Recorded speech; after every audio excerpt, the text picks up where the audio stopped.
If Gabby meets with a social worker or a victim's advocate or somebody who has some exposure to intimate partner violence, this story has a very different end. Last night, I watched the Gabby Petito documentary, all 3 episodes on Netflix, and I was blown away by the things I missed the first time I reacted to this case when it was actually happening. I was blown away by Brian's family and just the sort of the level of abuse, the number of red flags. I think I want to sort of walk through who Brian was, how an abuser is created. I want to talk about the red flags that are very clear to me that the police missed when they pulled them over. And then I just want to share my thoughts about what I believe are the monsters in Brian's family. If you're into this kind of content, please hit the like button, subscribe, leave a comment, all those YouTube things. It's really good for the algorithm, especially for videos like this. Now, we're going to talk about all the red flags, all of the dysfunction, but first, I want to talk about healthy relationships. So a huge thank you to the sponsor for today's video, the Paired app. If you want your relationship to last long-term, you have to elevate the relationship above the individuals. And this is where the Paired app comes in. It's a relationship care application that helps you take a more intentional approach to cultivating a deeper connection with your partner. You know, as someone who moves through the world too quickly, it is difficult for me to slow down and think about my relationship. With the Paired app, I get daily prompts to think about my wife, to think about our connection through prompts, questions, games. It makes it fun for Allison and I to talk to each other, to connect to each other about our relationship. And it's interesting to see when we answer prompts differently and when we answer prompts the same. Through the Paired app, I have learned more, not just about the relationship, but about myself and what parts of the relationship I participate more in and what parts of the relationship maybe I'm less attentive. When you think about relationship success or elevating a relationship so that it can last a long time, it's really about being deliberate. And the Paired app helps my wife and I be deliberate about caring for our connection. One of my favorite features on the app is the timeline, which allows us to pick out important moments. I mean, in the future, anniversaries, birthdays, that kind of stuff, but also things that we have done in the past. It helps me step back and look at the relationship holistically and feel like I'm participating in this thing that needs to be valued and appreciated and attended to.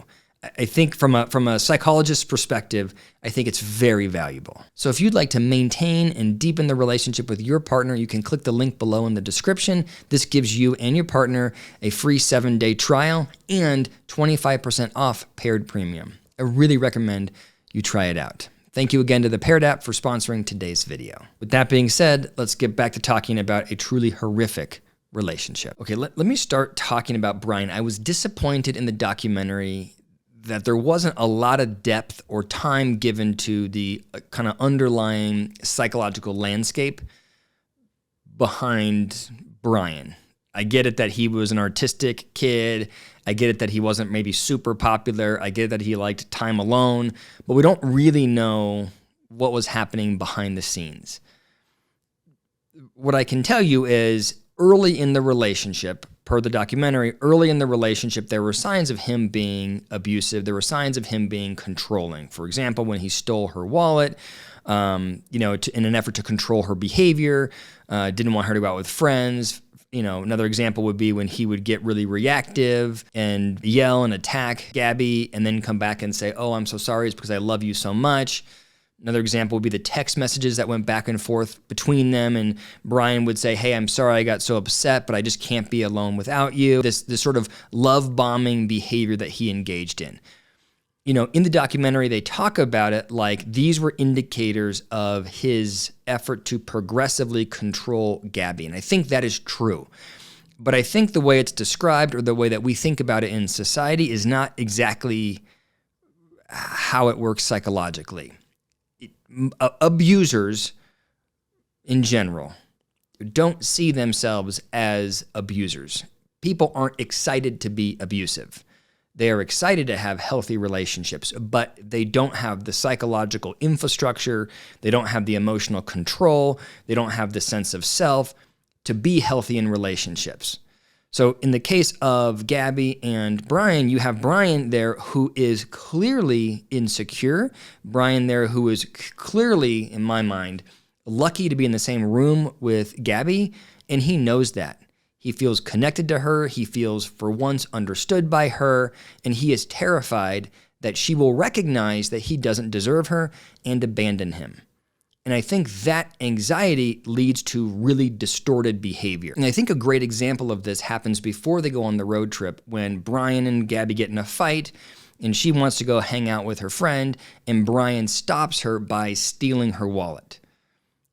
From the outside, that is a clearly abusive behavior, right? He is forcing himself into her life and controlling what she can and cannot do. It's a nightmare. But if you were to ask Brian, why are you doing that? He would say, I'm trying to ensure that she is safe. I'm trying to protect her. I don't want her to interact with a bad influence. I don't want, right? He'd have a bunch of reasonable explanations for the decision to control Gabby. But really, it's about Brian's own insecurity. He is worried that if Gabby leaves him and goes interacts with somebody else, that she will meet new people, that she will get exposed to exciting things, that she'll have more fun with them than she does with him. He is worried that she will abandon him. And he can't tolerate that. He doesn't have the ego strength. He doesn't have the confidence. He doesn't have the emotional composure. He doesn't have any of that. He doesn't have the ability to deal with that anxiety. And so he lashes out and controls her. And if you think about abuse as it progresses, right? So that's a relatively low, as far as where it ended, that was low level abuse, but it just adds up. As they spend more time together, Brian becomes more and more enmeshed, more and more anxious about his ability to be alone. And his solution is to get more and more aggressive about how he is keeping her in the relationship. And I think it's an important distinction to make because if you think about abusers as horrific people that are deciding to hurt others, then when you meet an abuser, you will think, well, they're not a horrible person. They don't want to hurt others, so they must not be an abuser. But the reality is that most abusers think of themselves as good people, want to have healthy relationships, but they can't control themselves, but they have this underlying anxiety that results in abusive behavior. It's like we need to broaden our net as far as how we think abuse is generated at the starting point. I hope that makes sense. So then you have these two people. You've got Brian, who is controlling and abusive from the start because he can't handle not being with Gabby. And then you have Gabby, who comes across in the documentary as the sweetest person in the world, but also somebody who has a strong need for validation, has a strong need to be connected with people, has a strong need to take care of others, right? You notice that when Brian is love bombing her, her reaction is, I love you, I'll never leave you. Her reaction is, I'll take care of you. Her reaction is always to sort of go back and nurture Brian. That's part of her, I would describe it as codependency with Brian, is she is willing to sacrifice her well-being to take care of others. So you have these two people who I would describe as enmeshed going on this road trip. Gabby's working on her vlog and Brian is there to sort of support her. I will say as a side note, it drives me crazy that Brian went on this road trip with Gabby. He pulled her out of her entire life to be just one-on-one with him, and then started to not be supportive of the vlog, right? Like he took her out of her life, and then the one thing that she was interested in, he started criticizing and critiquing and telling her, I mean, he seemed like a freaking nightmare. Anyway, they're driving, and then there's an interaction, and there's the call, which when I first reacted to this, I did not know that there was a call where someone had seen Brian hit Gabby. Hi, I'd like to report a domestic dispute. Florida license plate, white van. What were they doing? We drove by and the gentleman was slapping the girl. When you look at the body cam footage, with that in mind, it is, the way the police handled it is shocking to me. And I'm trying not to like eviscerate the cops, but in my opinion, they did a horrific job because there was a horrific lack of clarity around what the process and policy should be. They pull them over, Gabby is so upset. They pull her out of the car. They put her into their cruiser. I think that makes sense. Get her away from him. They're talking to her. She's hyperventilating. She has marks on her face, and they're saying, what happened? And she is saying, it's all me. A classic victim behavior. It's all me. It's my fault. He's a good guy. I have OCD. I have anxiety. I'm hard to be with. Some days I have really bad OCD, and I was just cleaning and straightening up back of the floor, and I was apologizing to him and saying, I'm sorry that I'm so mean. I'm sorry if I'm in a bad mood. I've just been really stressed. I had so much work I was doing on my computer this morning. Gabby, how old are you? I'm 22. Did you get hit in the face? Kind of looks like something like hit you in the face. And then over on your arm, shoulder, right here. That's new, huh? It's kind of a new mark. Oh yeah, I don't know. Did he hit you though? I mean, it's okay if you're saying you hit him, but then I understand if he hit you, but we want to know the truth. Did he actually hit you? Because where did he hit you? No, don't worry. Be honest. What was up with this driving? This officer said he hit a curb. While you're driving? Look. While he was driving, you were hitting him? And the cops are sort of listening to her and allowing her to make excuses for Brian. And then it's shifted over to Brian, and Brian is calm and composed, and he's saying, look, we got in a little fight. She came after me, and I was just trying to push her off, right? And I was just trying to sort of separate myself. And you have the cop who I can imagine if you're the cop now, you're looking back and you're so embarrassed of how you handled Brian. But there is a definite alignment between the cop and Brian. It's like two bros talking about how women can be crazy. You get to play your own personal music in the Heck yeah, dude. I got my own phone hooked up to this thing. Yeah. She seems a lot like my wife. My wife has really, really bad anxiety, and she takes medication for it daily. And sometimes it's just not enough. And things that really works for my wife is when she gets stressed out to go take a long hot shower. And it's like, hey man, you just heard that this guy slapped this woman and you're gonna sit here and bro it out with him? So Brian's sitting there and he's able to, as the abuser, he's able to regulate his emotions better than Gabby can. And he says, look, nothing happened. The cops go back, and it was interesting to see how the cops talked about it. You have the female cop there is saying, we should do something. I'd rather be in trouble for doing something than not doing something. And you have the male cop saying, essentially, let's not do anything. This Gabby's out of control. He's fine. We're just going to separate him for the night. And it's like, damn well that you're not going to separate these two people and they're going to stay apart. Of course not. I don't even know where to start complaining. If you're going to separate them, then give the 105-pound woman, give her the hotel room and make Brian go out in the van in the woods. Or get them both hotel rooms and hold their car so they can't connect. Do something to separate these two people. It's so wild to me that was the choice that they made. But I don't think that the police officers had any ill intent. I think that they were way out of their league. The police officers under that kind of pressure should not be the ones that are making a decision around what happens.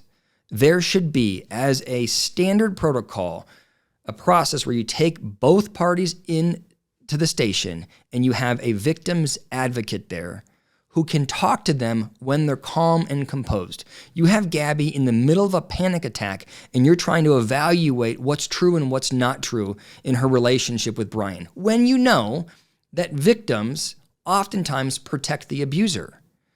So it was just so horribly managed by the police. And again, I don't blame the police officers. I struggle a little bit with the guy that was broing out with Brian.